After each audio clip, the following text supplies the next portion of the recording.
Okay, so one thing I still haven't shown you guys how to do is right now you take a tweet, I can create an empty one.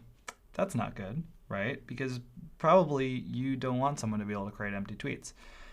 So how do you actually make sure that when people create stuff, they, it has what we need it to have? For example, we want something in there. Well, first of all, I just noticed that I can't delete this tweet anymore because it used to be on the other page. So I want to add in a delete link.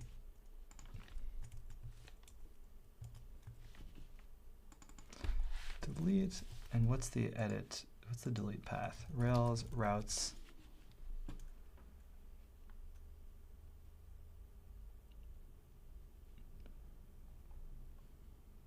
This should be delete tweet.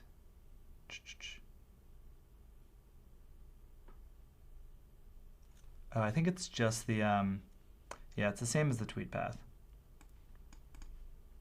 Link to delete, tweet, method, destroy? Is it destroy or delete? Let's see, because it's the same as our logout link. Method is delete. Okay, will that let us delete this? Yes, okay, well. So what I'm doing is creating a validation. That's what it's called. So if you open up your model, right now we just have very basic stuff. Belongs to user, user has many tweets. I also added items in here in that video. If I want to make sure that one of the values is present, you do what's called validates, and then that field was content. And I need to spell validates right, validates content. And then if you look up Rails validations, you'll find a bunch of things that you can validate about stuff. So one of them is presence true. So that by itself will make sure that it has content. What that means is if I try to go and create a tweet now and I create something that's blank, I'm actually going to get this error message that says, one error prohibited this tweet from being saved, content can't be blank. This is new.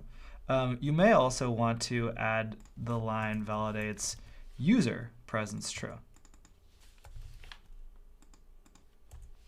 I could change the spacing to this to 2 so that it automatically tabs to 2.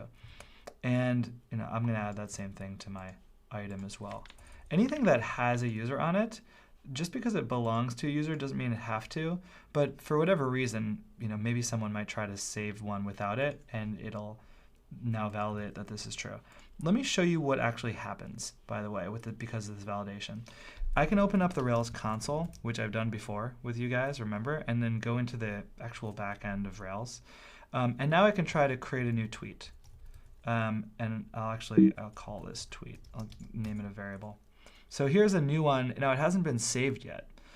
So if I do tweet, dot content, well, if I try to save it, first of all, it's going to say false.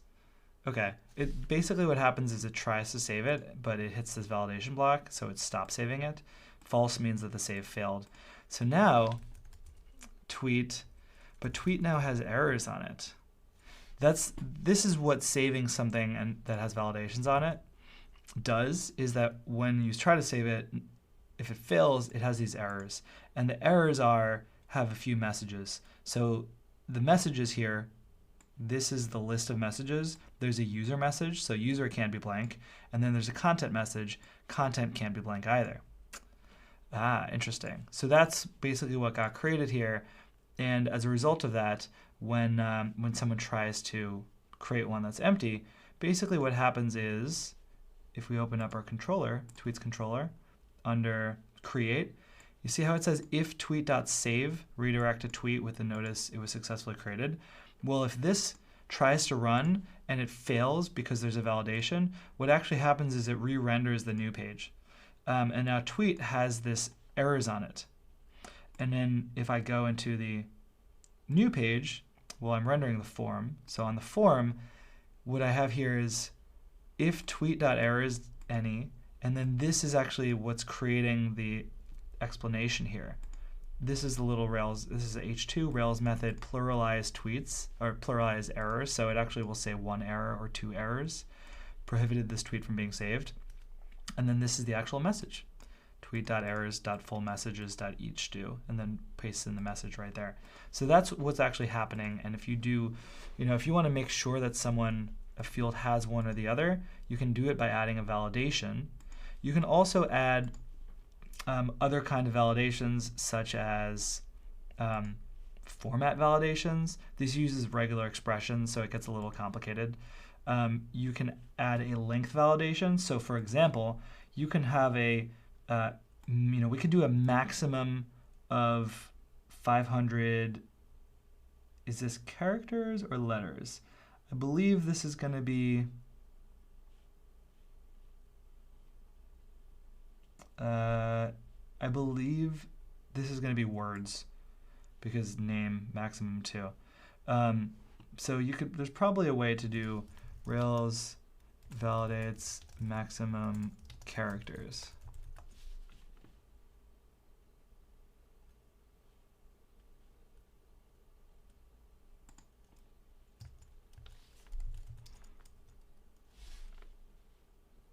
Oh, no, it looks like it is 1,000 characters.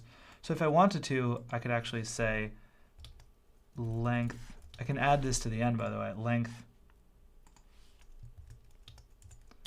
maximum 1,000. And now let's see if, no, it's not 1,000, it's 140.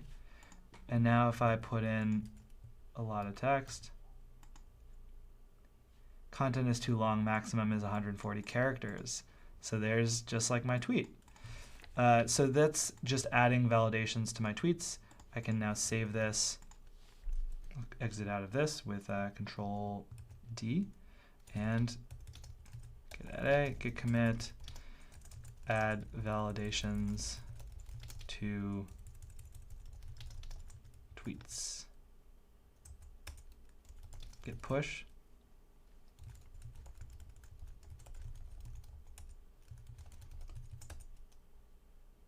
Now pushed up my changes to GitHub.